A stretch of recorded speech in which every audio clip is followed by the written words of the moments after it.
Então, primeiro a gente vai falar de conceitos gerais de cinesiologia biomecânica, né, sobre a coluna como um todo, descrever os conceitos gerais. A gente vai rever a anatomia da coluna vertebral, as estruturas dos corpos vertebrais, que são estruturas bem específicas, né, e dentro da própria coluna a gente tem diferenças mesmo.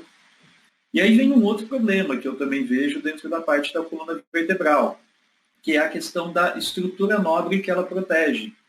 Dentro dela a gente vai ter a medula, vão ter as raízes, né, que vão sair ali da medula, e tudo isso gera muito temor. Faz uma ressonância, identifica uma hérnia. E aí vem todo esse pavor da hérnia. Então, um tempo atrás, a cultura que a gente tinha, não vou nem dizer o conceito, porque são coisas distintas, mas a cultura que a gente tinha é que a hérnia de disco se opera. Mas essa é a característica da nossa coluna. Ela tem, sim, essa quantidade de proeminências ósseas que são justificadas. Quando a gente fala de coluna, ela é uma estrutura ímpar. A gente tem uma coluna, um número só. E a gente tem, dentro dessa coluna vertebral, diferentes segmentos que vão gerar características diferentes, com funções diferentes. A gente olha o paciente ou a gente vê uma lordose lombar ou uma cifose torácica. Então, sempre as exacerbações das curvas que a gente vai falar. E para que servem essas curvas? A curvatura da coluna ela tem uma importância grande na questão da resistência, da absorção de carga que o nosso corpo vai ter. Ele tem essa fórmula que a resistência da nossa coluna é igual ao número de curvas ao quadrado mais 1. Ou seja, que ele coloca as estruturas que formam a vértebra.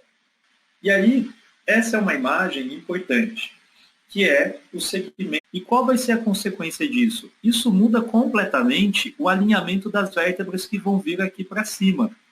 Olhando nessas imagens, aqui da esquerda a gente tem uma ressonância, uma tomografia, né, na verdade, que a gente consegue ver, mas é um caso de uma fratura patológica. A gente vê um tumor que tem outras vértebras acometidas. Vamos falar sobre o que é esse disco, qual a função dele, como que ele trabalha, para conseguir compreender se a hérnia é esse bicho de 7 cabeças que a gente lida com ela, né? Todo mundo aqui já deve ter ouvido falar que a gente de manhã é mais alto e no final do dia a gente fica mais baixo porque perde alguns centímetros.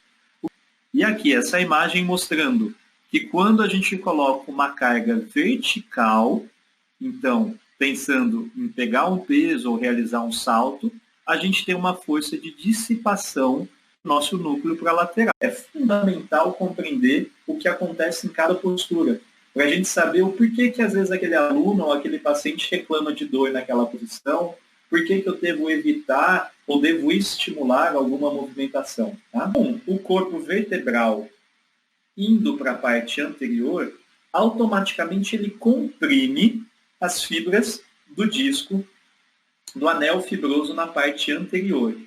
Que com certeza vocês já devem ter ouvido isso, e eu não sei dizer a resposta exata para vocês, mas muitas vezes se fala, o pior movimento para a coluna é fazer a flexão junto com a rotação e pegar o peso. Imagino que muitos de vocês já devam ter ouvido essa máxima, né? E, na verdade, isso é uma cultura. Quando a gente fala do disco normal, é isso daqui.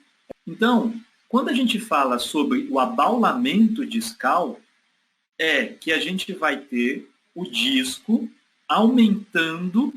Outra coisa que a gente vê é a fissura anular. Esse não é um termo tão utilizado, mas algumas vezes a gente vê na ressonância. Agora vamos falar sobre a hérnia de disco. A hérnia de disco, que é a tão famosa, né, e que gera tanta dúvida para a gente, porque a gente pensa nessa hérnia como uma estrutura que ela vai sair do seu contorno normal e vai comprimir. E aí, dentro da hérnia de disco, a gente pode ter uma protrusão ou uma extrusão.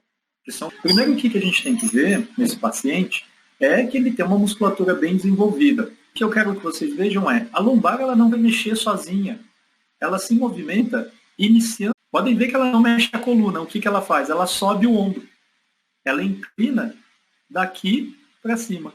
Somente a torácica, a região lombar dela. O papagaio são adaptações do nosso corpo, das nossas vértebras, por movimentos exagerados. Então, um processo degenerativo não é um problema.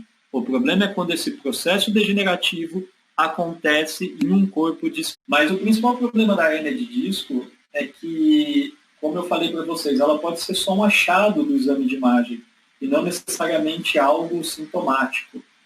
Então, quando se pensa de exercício, o que eu teria para dizer para vocês é que o principal é a gente ter bom senso.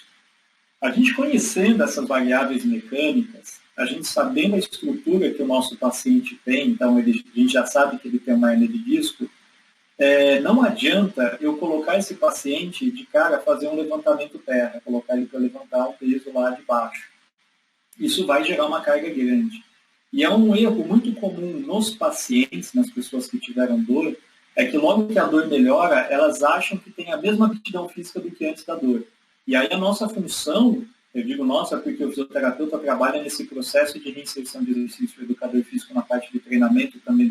A gente tem aí a musculatura do core, que foi muito falada anteriormente, que o core era a solução de todos os problemas, e aí venderam-se cursos sobre o core, o método do Pilates ganhou muita importância por causa do core.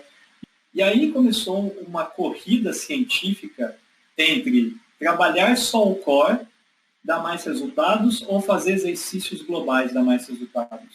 E aí o que se percebeu é que, mais do que o comando de você contrair o umbigo, você fazer o powerhouse, é você mudar o tipo de estímulo. Então, mais do que você ficar mandando a pessoa encostar o umbigo nas costas, você tem que dar exercícios que ativem a musculatura tônica. Exercícios com velocidade lenta, carga baixa, exercícios de controle. E isso pode ser a prancha,